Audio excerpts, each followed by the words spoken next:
આ કીર્તિ પટેલ ગાળો બોલે છે એનું કંઈક કરો ને. એમ મને ગમે ત્યારે કોઈ પણ માણસ એમ કે પિયુષભાઈ કીર્તિ પટેલ આટલી બધી ગાળો બોલે છે, એને કોઈ કહેવા વાળું નથી. અરે પણ સોલાવાને તમારે એને કેવું છે, એ ગાળો બોલે છે તો એમાં તમને વાંધો શું છે? અને કયો એવો દૂધે ધોયેલો કે દૂધે ધોયેલી છે કે જે ગાળ નથી બોલતી કે નથી બોલતો? ગાળ માણસ માત્ર બોલે છે. આ કઈ કોઈ શાસ્ત્રોમાં એવું લખ્યું છે કે દીકરીની જાતે ગાળ ન બોલવી? અરે કોઈ પણ બોલી શકે, મજા આવે એ ગાળ બોલી શકે. અને ગાળ જ બોલે છે ને. હવે એમાં છે તો કક્કો બારખડી ને, કઈ મંગળ ગ્રહ ઉપરના તો કોઈ શબ્દો બોલતી નથી. હું કોઈને એમ કહું એ ગોઠણ, એ ખંભા, એ કોણી, એવું હું કહું તો એ શરીરના અવયવોના નામ છે. તો એ કદાચ લ થી ચાલુ કરે છે કે ચ થી ચાલુ કરે છે કે ભ થી ચાલુ કરે છે. ફરક શું પડે એમાં? હાલી હું નીકળ્યા છો? કીર્તિ પટેલની વાહે પડી જવાનું? એ ગાળ બોલે છે તેમાં કયું મહાપાપ કરે છે? નાકે બેઠા બેઠા સોસાયટીના ધારાસભ્યએ આપેલા લીસા બાંકડા ઉપર બેહીને તમે પુરુષની જાત આખા ગામની બેન દીકરીઓનો વહીવટ કરો છો. તમારા ને મારા સમાજની કે કુટુંબની દીકરી એ લગ્ન પહેલા આડા સંબંધો કે મિત્રતાના નામે કોઈની સાથે બેડ શેર કરી આવે છે, ફિઝિકલ ને શારીરિક સંબંધો બાંધી આવે છે. એનો વહીવટ આપણે કરવો જોઈએ. કયા સમાજમાં ચીટરના પેટનાઓ નથી? લુખ્ખાઓ, ચીટર, મર્ડર કરનારા ખૂનીઓ આપણા સમાજમાં, આપણા કુટુંબમાં, આપણી પેઢીમાં થયા હોય, એનો આપણે વિરોધ કરવો જોઈએ. કીર્તિ પટેલ કોઈનું ખૂન કરવા તો જાતી નથી, કોઈનું ચીટિંગ કરવા તો જાતી નથી, મૂળ તો ગાળ જ બોલે છે ને.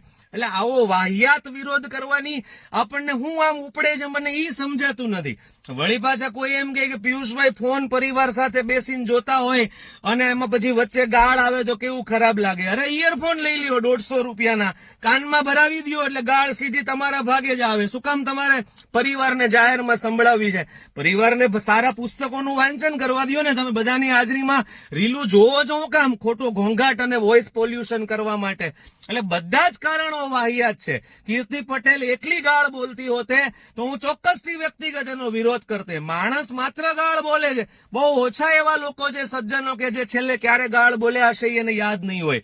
બાકી તો ગુસ્સો આવે, કોઈ રોંગ સાઈડમાં આવે, કોઈ ભટકાય, કોઈ કારણ વગરનો અકસ્માત આપણી સાથે થતા રહી જાય અથવા થાય તો આપણા મોઢામાંથી ગાળ નીકળી જાય છે. અરે ફેમિલી અને પારિવારિક ઝઘડામાં સજ્જન સ્ત્રીઓને મેં ગાળો બોલતા જોઈ છે. શું વાંધો છે તમને કીર્તિ પટેલ ગાળ બોલે છે તો? તાકાત વાળી છોકરી છે, એના જેટલી તાકાત એક મરદમાં મેં જોઈ નથી, ભાગ્યે જ ક્યાંક જોઈ છે. મારે 1000 વખત ગાળ બોલવાનું મને પોતાને મન થાય છે, પણ નથી હિંમત આવતી મારી કેમેરા સામે ગાળ બોલતા. બાકી મારો બાટલો ફાટી જાય છે કોઈ રોંગ સાઈડમાં, કોઈ રોકેટના પેટનો સામો ભેગો થાય ત્યારે. મને એમ થાય કે ભયંકર ગાળ દઈ દઉં, કોમામાં જતો રહી માનસિક રીતે.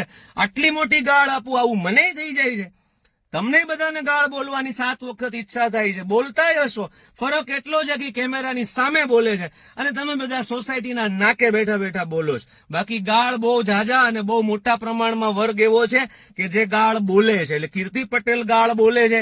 આ ચર્ચા એ વાહિયાત ચર્ચા છે. એ બોલે છે તો યોગ્ય જગ્યાએ બોલતી હશે ને, હકથી બોલતી હશે ને, કોઈ એને છેડી હશે અથવા કોઈ એ પ્રકારના કૃત્યો કર્યા હશે તો દેતી હશે. એમાં એની પાછળ પડી જવાની, એને બંધ કરવાની ને એની સામે પગલા લેવાની ક્યાં જરૂર છે? આ બાબતે જરાક શાંતિ રાખવી. બીજા ઘણા કામ છે, એમાં ધ્યાન આપજો.